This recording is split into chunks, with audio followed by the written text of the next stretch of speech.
doing that, right? Like now it's like we spent so long thinking there wasn't a spiritual world. You know, even though, like I said, you take DMT, you'll still see right away there's a spiritual world. It doesn't mean that you know what to do there.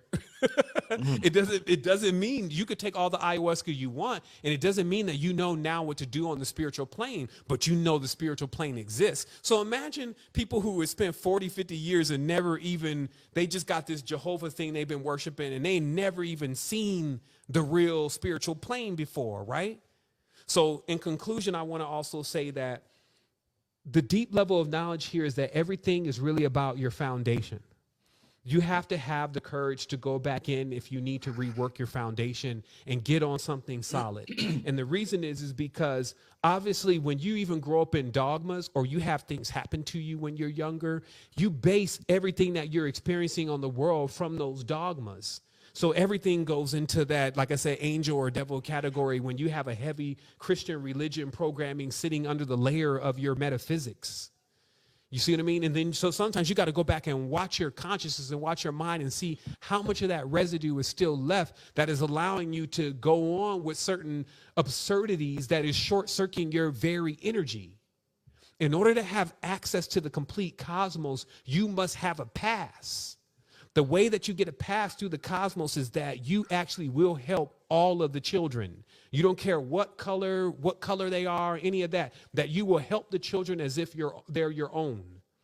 Because see, what a bad judge does is we got bad judges in the world. They judge the children and like they're not theirs. Like they'll give a young cat 20 years, but he'll never give his son 20 years. So he's not treating that child like it's his child. Because he'd be like trying to rehabilitate his son and all that kind of stuff. So see, our hard north is always to let us know that we're basically upholding the children for real. And we don't care what color those children are. Because every being coming into this space is to be given the proper opportunity to travel, to not only explore, meaning to go out into the reality and to be mentored by the reality, but also to go into that, into the internal. Because is that we already are coming from at least a type 2 civilization because we realize how to harness energy from a star. And this art of harnessing stars is what you would call genetics, okay? Because the gen in genetics is about stars and it's about spirits and it's about specifically spirits that have a specific kind of energy. So what our ancestors were engaged in doing is they were engaged in building organisms and experiences. And now we're inside of this super hacked experience because the holiest of holies has been breached, which is your consciousness. Mm. Because, and the reason why you know it's been breached is because like your dream in many ways can start serving you up things that you don't really want to see. And sometimes your dreams will intentionally somehow get hacked in a certain way and you have this experience that you don't want to have. And then when you get up, you be like, man, I'm glad that wasn't that. I'm glad that was a dream. Yes. And the truth is that when you're going through that experience, like you're going through a lot of trauma. Mm-hmm. Like some people can wake up and their pillows will be hot with tears. Mm. It'll be so much sadness in what they experience within this dream. So if we rewind again to, let's say, even the origins of things, we have to realize that we're beings that we didn't use languages initially. The only purpose of a language is really to be able to say a shape. And the only use for doing that, which is called evocation, is to create something in physical realities. Mm. What we're calling physical realities. However, there is original faculty that we still have right now, which is why you dream, which was the original way that we communicated, which was through image. Mm-hmm. Right. So we would send whatever it is that we wanted to communicate to each other through imagery and through feeling and senses, not through language. And so when you can think of when language gets introduced, it's more of like the dark day of the mind. Because now a mind that used to be able to, when you close your eyes, that you could see things just as clear as you see things with them open, but you would see whatever you thought about. That faculty now being where when you close your eyes, you see mostly only darkness, and you cannot create images until you, one, give up basically consciousness of the body. That means go to sleep. And then, so basically reach a certain relaxed state to where you detach from the body, and then this olfactory, this system actually starts working automatically. But when it starts working, it is out of control. Like, because which of course in control would be technically a lucid dreamer, somebody who can control the dream, right? And so now that, we're, like looking at it from that level, and we're saying, okay, so can we move back into the past and remove ourselves from an action or an event? And in order to kind of like, well, because the context of the story was to kind of say, well, that wasn't me, or to remove myself from the situation so that situation never occur. Yes. But the situation did occur. So what happens is that when we start messing around with time, which would be to rest around in our mind, like I'm going to erase that. We have to understand that what we actually do to ourselves as an organism is we go to the place that it is inside of us, and we kill it, and we seal off and cut off the area. Okay. Now, the important part of seeing it that way is that what happens if you seal off and cut off all of your senses, all like your heart, your brain, because all these different things that you don't like are lodged into these different parts of your real organism. In order for you not to feel it anymore, you have to go and actually, you have to, so you see what I'm saying? Like, this is something that's often missed. It's like, how do you stop caring? Like, when you don't care anymore, like people don't care about the planet anymore. You know why? They're like, man, shit, I'm already dealing with it. How am I going to think about the planet? So it's technically, it's like it's a state of awareness where the being does not feel anymore. And if you look at the reality with all the cartoons or all of the TV shows, and somebody get their head blown off and something happens, and now there's a racial war, and so then it starts to just become I don't like. But if you say specifically, and this is just the awareness, because this is all one organism. If you don't like even a specific race, you start killing that race inside of you. So if a nation was the heart of the earth and you don't like that nation anymore in your mind, you kill your heart. But that goes across the board for everybody. So even if another group of or nation is the brain of the organism and we don't like that being, we start killing our brain. Literally, that's how it all works. It's a feedback system that it was like so it was like when the design was created, there was never a greater design. So they just chose to continue to use the same design. This is what we're in. So that way, when we ever identify the design, we would identify everything. So it's not that, oh, there's a bunch of varieties. No, there's one design that can put forth a bunch of varieties. They say, oh, the big thing is made up of a bunch of small things. So it's a paradox. And when you start learning how to navigate it, it starts requiring you to, because like in these times, for instance, we've been discussing how, like where you would be, because we're a magnetic vehicle. Yes. If you stop caring, you would kind of be on the side of your vehicle. Okay. Because you wouldn't basically be attracted to your vehicle. That's why when you see magnets come, they snap together, right? If you ever get out of the body, you'll find that when you get closer to your body, you snap back in. Like it's like a magnetic attraction, because the whole field is magnetic. But when you don't want to be in the experience anymore because of pain and not caring, see, this is all stuff going on behind the scenes of the real organism that we're actually in. So when you stop caring, you stop attracting to the body. And so you start being on the side of the body. And being on the side of the body actually then allows the other things that you've created, what we call the eidolons, entities, spirits, etc. The other things that you create, because your whole system is just like one big orgasmic system. How is the heart pumping? Like, have you ever sat down and listened to just somebody's heart and just for a moment be like, man, this thing be pumping for like 80, 90 years.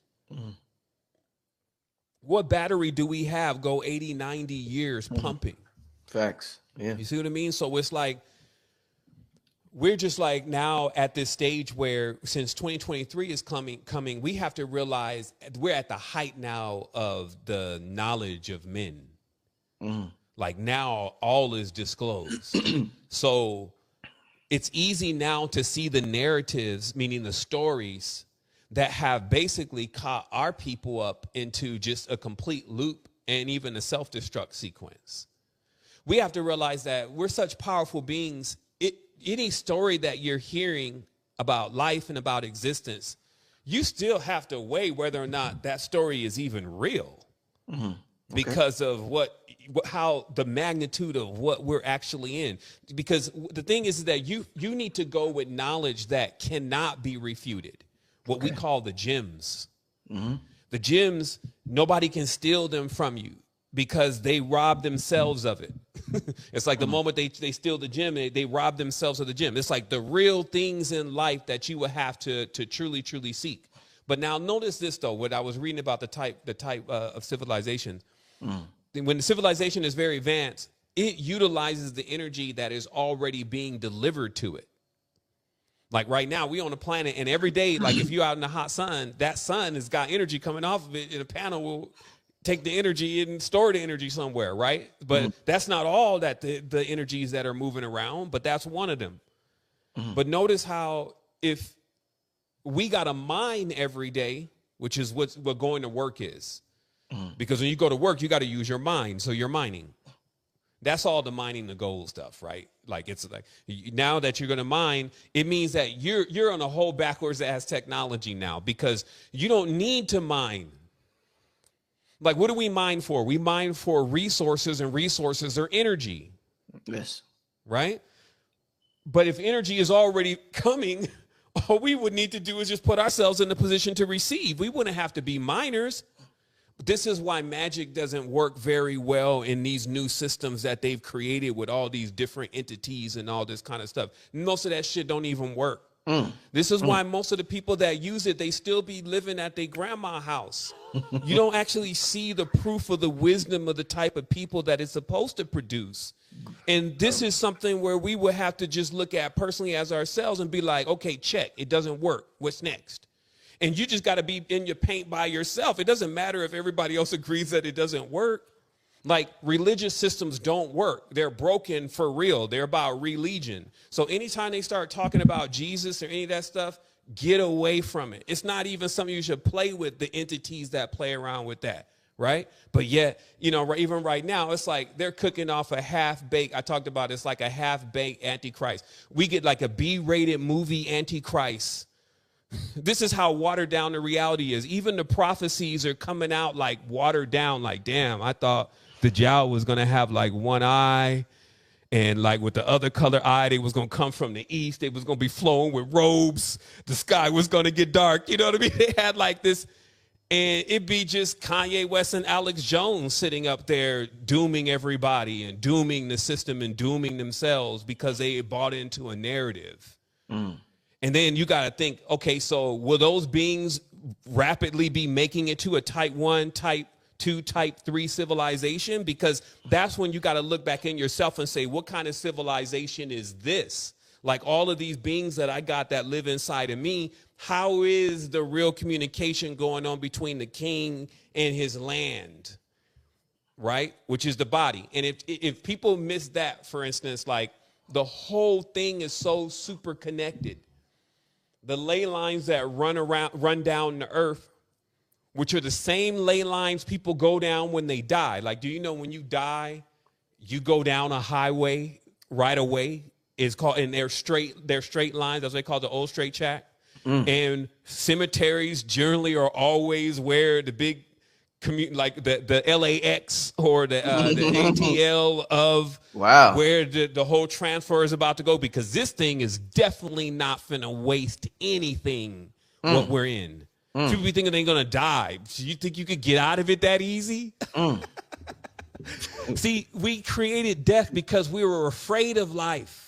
We needed something to kind of stop life and start life over again, because we would get headlong into infinity crazy stuff that we needed to be like, okay, we need to stop and start again. You know, sometimes that happens in your life where you like, man, look, let me start over again in life. So that's called death, but it's not real. And what this is about now is like, so you got an ancient system, right? So now when I say type 3 civilizations, all you had to do was read in the book that I said, the Alien Wombs and Alien Spirits, for the Tsars, which were the Sudanese women, were calling upon Zarin or Jinn from the stars and impregnating women with the entities, okay, which is the core of most of the magic you're looking at today. And a bad replica, by the way, because they don't know the rituals. They don't know the entities. Most of the entities are unclean. There's a whole different language to talk to these other beings. And the oracles and the czars, they were the mermaids, etc. They were the ones that spoke that language. So when they cut off their mother, like what you see Orion is sitting there, you know, he's hitting his mother Taurus. When they cut off their mother, they really could not actually continue to interface with all these high levels of knowledge and wisdom, because it takes a certain level of ground and power, but it doesn't mean that you won't be able to impress everybody on a type 1 civilization or like a third world. You know, they always talk about third world country, right? What about a third world where you come there and the cats is still fighting each other? They haven't reached singularity yet. What is singularity? It has nothing to do with some computer systems. Those are the replica byproducts, Borg. Real singularity is when the organism, which is made up of positive and negative currents, is magnetic field, which we call a torus. But in that process, this field is unified and working together, but consists of opposing poles. This is the same thing as if a male and a female are together, and then even though they're different, they decide to bring their two energies together to work for something that is going to benefit the two. Versus male and female could be together totally in conflict, not feeling each other, feeling the opposing forces, choose not to work together, but still be around each other, but actually be working against each other. You see, that's the easiest way to understand the field that you're talking about, because when you start thinking of positive and negative, you'll get caught up because you think negative is the bad one and positive is the good one. We went beyond that, right? Mm-hmm. But then most people never went beyond that because they're still trying to find the bad one and the good one. They still have this good category and bad category to place everything in. But the truth is, again, the reason why we have nighttime, the reason why bad things do happen to us, the reason why we have bad dreams, etc., is because we're not made up of completely good. Mm-hmm. We're not beings that are what you would call good. We're not beings that are just made up of one pole. So now, you know, this process, you know, just zooming in again to what you're asking, the process is that you would go through and you will actually heal these situations. Now, there's a standard way that people kind of look at healing, and they think of forgiveness. Like, I got to forgive it. And then they just be like, well, I can't. A lot of people think, yes. The thing is about the organism, again, that we're in is when you're trying to do something that requires the body with the mind, it's not possible. So watch this. So the mind, it is fascinated with power and knowledge and all of this stuff, right? Like the mind, if you let it tell you, it's the most powerful thing. And it can talk about all of that, but be put into a situation and start cowering itself. Because courage, it comes from the body. It comes from this, right? Like, so all this is like, now you got to go and do. That's why your hands are here. That's why your feet are here. You got to go and do what you were talking about. So you can say in your mind, man, I'm the most toughest. And then when a situation pop off, now your body is involved. You see what I mean? So the mind will be like, but because it's up to the body now to show how courageous it really is. You see what I mean? So this is where the mind has to be in alignment with the body, because folks be trying to like be just the mind and fly off. And the problem is that then they can never heal. See, it takes courage to come back in the body. That's why they be trying to leave. And the reality in the society, it perpetuates this leaving our responsibilities, leaving our creations. If we were the originals, we created everything. No different than something must have created us. No different than something must created that, until you get into the motionless, which we will not speak of. Like that was really the knowledge that they was like, this is the black goo, this is the dark matter. We don't talk about it because we know it's the access point basically to our infinite. It's like anytime we feel like something's not possible, we ping that and it overcomes everything. It's not something that we have to, this is kind of like why in Islam, in the truest tense of it, you don't draw pictures of God. You don't try to even call God, say God's name or nothing like that. It's something that's kept into like, no. Come on, we won't even assume that you would think you know what you were talking about in the state that you're in. So then what it would do is it would be able to set up like goals for us, like things that we know that, hey, I'm going to eventually reach that stage. Now we believe sometimes that we just already have accelerated the entire ladder. So, and then we'd be still struggling, still can't figure out what's going on in the matrix, this kind of stuff. So that's why I said the mind's got to align with the heart. And so this is a good time during this build to just really, really lay, esoteric knowledge in itself, mechanics to the realm that we're actually living in, entities that, are in the space, et cetera. All that stuff can be very clear. It can be clarified. And that does kind of depend on, just the host in himself, though, because, the host, the host is the key to harnessing the power and the potential of the guests. The host. And Bro Rich is that's what I do. I literally harness